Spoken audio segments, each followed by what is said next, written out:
an abandoned zoo. Oh.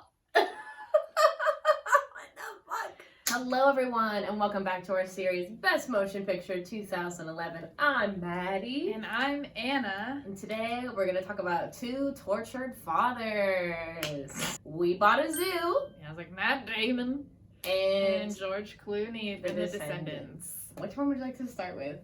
The Descendants? Sure. Okay. So, the story, what did you give the story? I am giving the story a 5. Yeah, I'm gonna give it a 4.5. This was not the first time I had seen it, and I think it will stick with me a little bit better than the first time I saw it. It was really, it had good, juicy stuff. Yes. But I can't bring myself to give it a 5 because it's not, I don't know how long this will actually stick with me. I don't think this is something I'm gonna remember forever and ever. I don't know. I don't even know what. But it was great. This is my favorite thing we've watched all season, including the bonus episodes. The only thing I think that's come as close to it for me enjoying the movie is Super 8. I agree. I was glued. I kept yelling at my screen. This is the most dramatic movie I've ever watched. I felt very seen. Literally one of his first lines is we are barely Hawaiian. And one of his last lines is we are barely Hawaiian. Sometimes I feel like people consider me as barely Middle Eastern. And I'm not barely Middle Eastern, but it's just Caucasian, so it's whatever. But I felt so seen with that slight struggle he had the whole movie, and then watching him, which we'll get into in question 2. But I thought it was so good. This was definitely, I agree, one of the top things that we've watched all season. And it was very subtle, but not unrealistic. The right highs and the lows, the right peaks and valleys. And I forgot why it was called The Descendants. And then I was like, okay. Yeah. Or even in the little synopsis, it might say, oh yeah, and he has to sell land or something. But it's his wife is in a coma. They say the through line is he gonna sell off the family estate? But really the through line is she gets hit or she falls off the boat. Yeah, and she hits her head. And there's perhaps 30 seconds of the movie left after she has died. Yeah. Really good. We should move on to the good performances and art of it all. Let's do that. Ooh. I'm giving it another 5. Yeah, I will give this a 5 because of everybody. Even Matthew Lillard. Oh, especially Matthew Lillard. When he showed up, I geeked out. His face, he's an actor. But the way his face changes when he's my wife. The panic, oh shit, I don't know, it's so good. And then his wife comes back and he's like, ha ha ha ha ha. Oh, Judy Greer, also. Judy Greer at the end, when she's like, I should hate you, but I'm gonna forgive you. Shailene Woodley. Oh, maybe I should watch Big Little Lies. I forgot she wasn't just a Robert Pattinson blah, blah, blah. Yeah, Divergent level, blah blah blah, whatever. She was in that stupid teen thing and she can't even act. Yes. No, she's great. Did you read any of the IMDb trivia?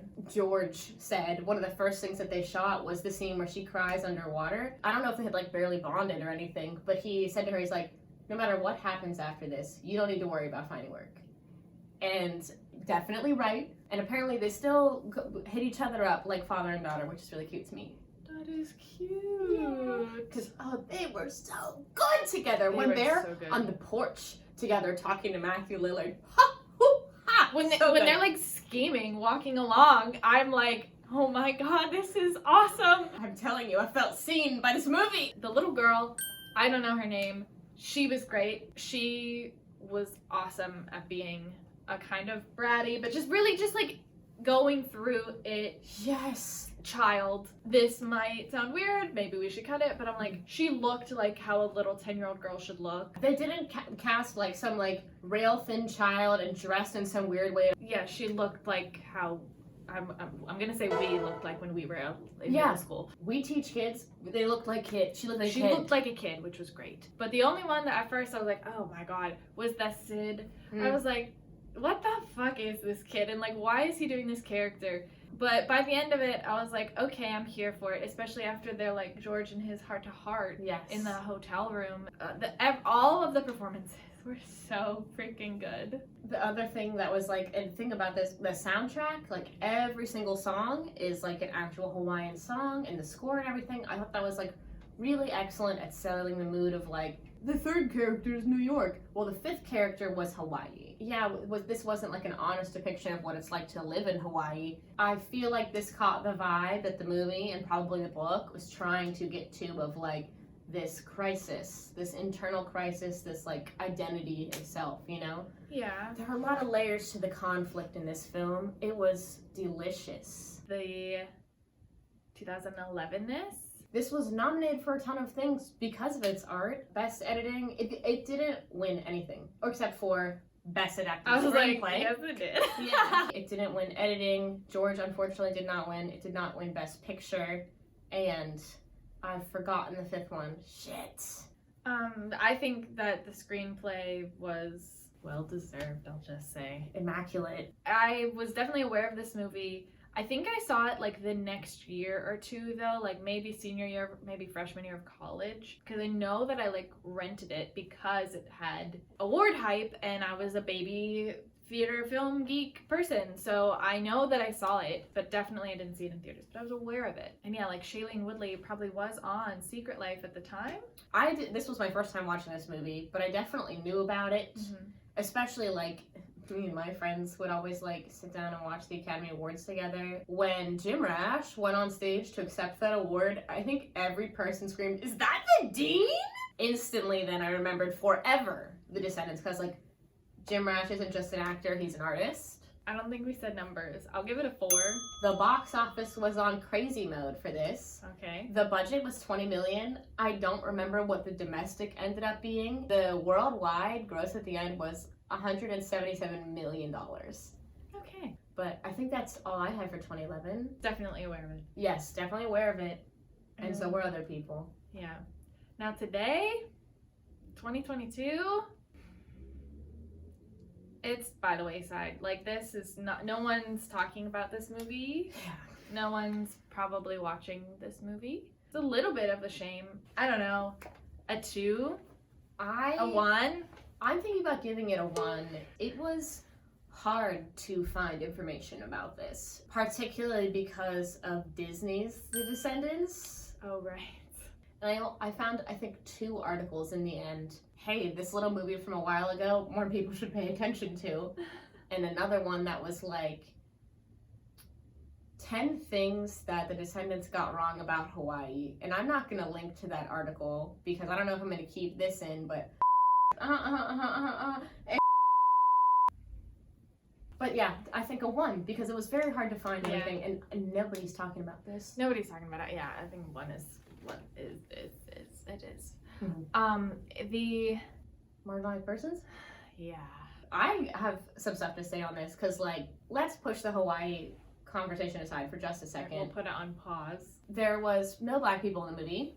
And there were no gay characters, even though one of the writers for the screenplay was a gay man, a very out gay man. There's a whole scene with the R word in the car that I was like, oof, and that was that. So like on those merits alone, I probably would have given this a 1. Yeah.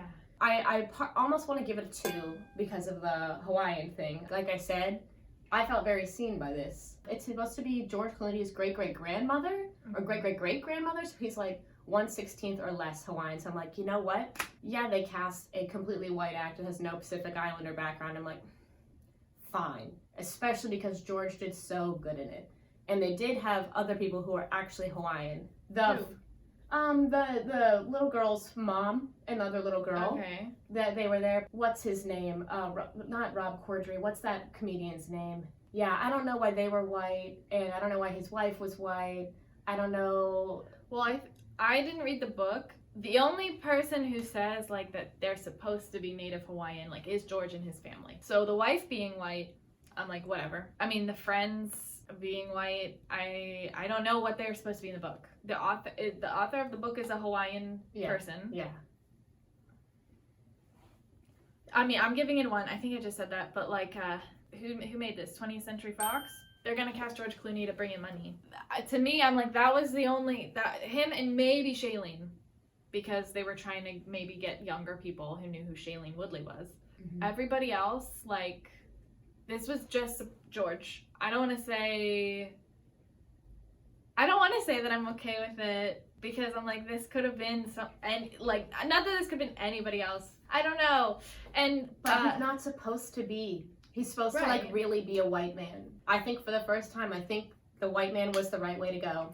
And I will revisit this when we see the artist, but I watched the first half of A Better Life, which Damien Bashir, who was the only nominee for Best Actor, we're not going to watch this season. Okay. I really do think George Clooney was robbed by the hype of the artist. Oh. I really do. But it's like, I think there could have been more. All of his cousins, like, all of them were completely, like, almost white. You know, there was How is no one also married to another Hawaiian person? Yeah, that's what I mean. They got George.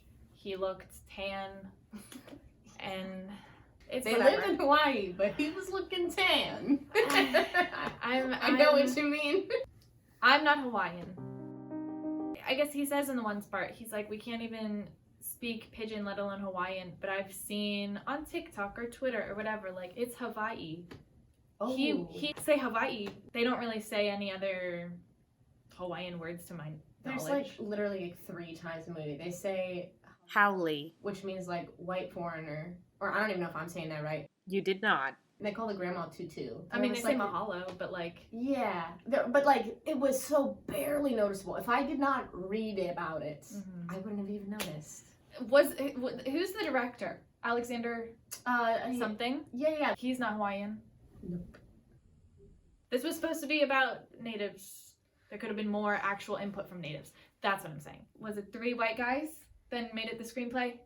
Gay or not? I don't know. I'm not Hawaiian, but that's what I think. But that's all I gotta say. Right. Moving on to... The Manson Family Disclosure? No. No Manson Family. It's a fiction. It is a fiction. Yeah. We bought a zoo! We bought a zoo! When she says it at Home Depot, I screamed. It was so funny. What'd you give this story? What'd you give this little Lord, tale? I didn't even think about the scores. The story and the way it was presented on screen, I'll be giving it a 3, perhaps. My, like, exact same thought process. It's fair. It's not that bad. It's just that it's so goddamn cheesy. It's so extremely cheesy, and this is sort of based on a true life story. Yeah. So there were some liberties taken, and there are some differences between real life and the movie. But because and I was British. Yes, that was the biggest thing for me. I went, this was in England? Yes. The movie was so cheesy. When I originally watched this movie, I really do think I watched it as it was intended to be. On my couch, in broad daylight, in my living room with my parents. That's how this movie should be watched, okay? I'm dead ass serious. RJ caught, like, a scene of this and was just like, kids don't talk like that. And I was like, oh, yeah. The teenage boy? Yeah. Holy shit. They did him dirty. He was doing everything he could to sell that performance. Yeah. God, yeah. I just think the dialogue betrayed this film. Straight up, hand of God. I hope this isn't jumping too far ahead.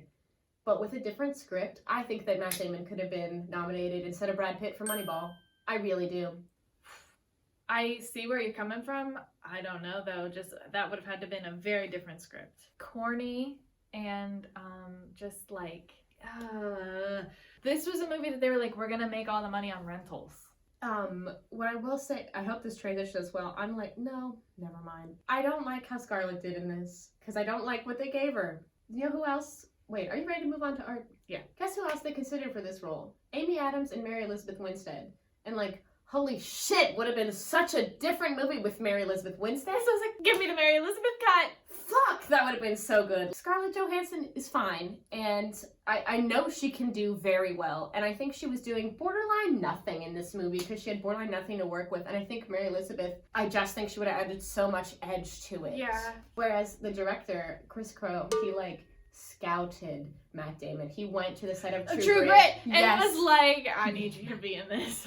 But that was so funny to me because like the studio was like, what about this? What about Ben Stiller? What about this guy? And he was like, Matt Damon is the only man for my film. With my weird little soundtrack. Soundtrack tried to do some heavy lifting. So yeah, the performances were...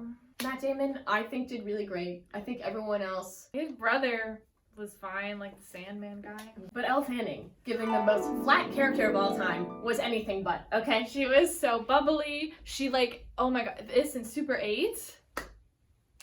She's... Something happened, okay?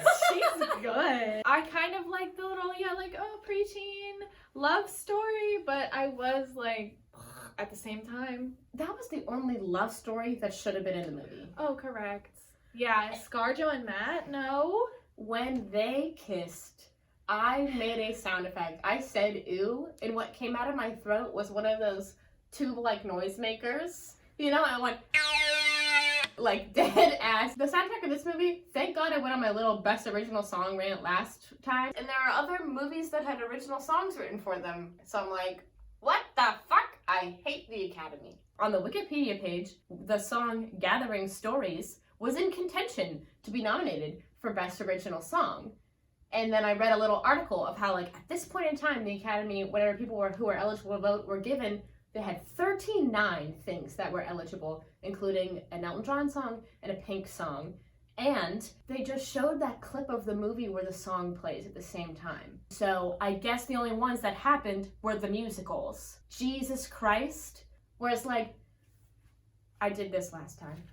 Make it make sense, you old fucks. It's fine. Anything else about the art? Oh, I didn't give a score. I'm gonna give the art a 3 for Matt Damon's acting. A 3. I'll also give it a 3. It was fair. The mom, do you know who the mom was? Mm-mm. Julie from Dinner for Schmucks. Oh. She had no freaking speaking lines, so. No, she didn't. Except for maybe, like, why not? Yeah, why not? 2011? Ooh, I kind of want to give this a 4. Yeah, I was like, I'll give it a 4. It was relevant back then. It was super relevant and I think my sister got as this book. Yeah, everyone, we bought a zoo. It just comes out. We bought a zoo. My sister went to school for zoology. Like, she was in college at the time. She read the book. Yeah, we bought a zoo. It was nominated for, like, some Saturn Awards and, like, Teen Choices and Young Artist Awards, blah, blah, blah. So it got, like, you know, some independent film awards and stuff. And then it did okay at the box office. It didn't double its budget domestic, but then I think it ended up getting either, like, 2 or 4 times its budget internationally, which is, like, fine. It had a budget of $50 million. It was pretty well recognized, and people talked about this movie. They bought a zoo. We bought a zoo. Today? Yeah. What are you gonna give it? I'll give it a 2.5 because there are still sometimes memes I will see, but they're like really infrequent. We have a mutual friend that apparently still is like, this is a we bought a zoo. Yeah. He's one of the last like people who does that, I feel like. Other than that one person whose like entire Twitter account is about we bought a zoo, but like there's probably a Twitter account for everything if you look close enough. That one's not as big as other fucking bits like Italian Elon Musk or something. Oh god, yeah. That's a work of art. This is nowhere near Crazy Stupid Love with the me. No. I think I'm gonna give it a 3 because I think in a memeable, dare I say disrespectful way, this movie has stayed present and a punchline. In March, it like trended for like an entire day because someone pointed out Matt Damon makes a Chilean miner joke in the movie. Yeah, he does. And he makes that joke in like before it takes place because it's supposed to be 2006. Well, yeah. Well, it's like the Chilean miner accident happened in like August or September of 2010, and the zoo doesn't open until July of 2010 because they say Spar dies in 2010. He says that right when they first buy the zoo, so it's like March. And it's like, you can be like, well, he was talking about any Chilean miners. But it was the fall of 2010 when they were shooting this movie. Everyone was talking about the Chilean miner accident, and she's buried. Like, the joke is clearly about the topicalness. Yeah. I gasped out loud when he made that joke. When they made that joke on 30 Rock a year later, the audience booed. Didn't they live? I I don't know. Marginalized persons. There were a couple black people in it. Yeah, like the realtor. The lady from Home Depot and her family. Nobody that he worked with. Nobody that had more than a few lines. Right, exactly. Not great. And like, Scarlett Johansson should have been a lesbian. And instead they forced that love scene. There could have been way more. Especially this is in California. If they weren't in England, why wasn't it diverse? There's black people in There England. are black people in England. And other people. Yeah, I'm gonna give it, I'll just give it a 2. Maybe I should give it a, I'm gonna give it a 1.5. Because I don't want to give it a 1. Golly, so much more could have been. Yeah, especially with other things that are based on true stories. They took so many liberties with this. Oh, yeah. That's extremely fictionalized. So let's get some, other people in there, please. Manson family disclosure. No. The fact that they were British made me think how much of this was fake, and then it turns out a lot of it, but no. There's nothing that wasn't, background information that I was I have no idea what's going on. So that brings us to the end. Yes. Here are our scores. And as you can tell, we like The Descendants. I recommend it if you haven't seen it. We bought a zoo. Not so much. Next time, we're going to be watching movies.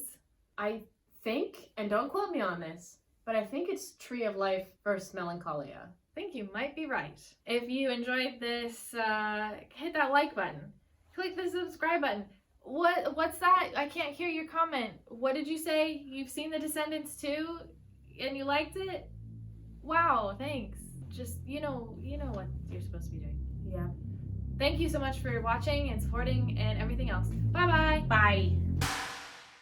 Yeah, that was the thing that got Matt Damon to sign. That he was I didn't even read the script, I listened to the soundtrack and thought about the role, and I'm in. Okay. Crypto.com, bitch. He's easy to get a sell. Correct.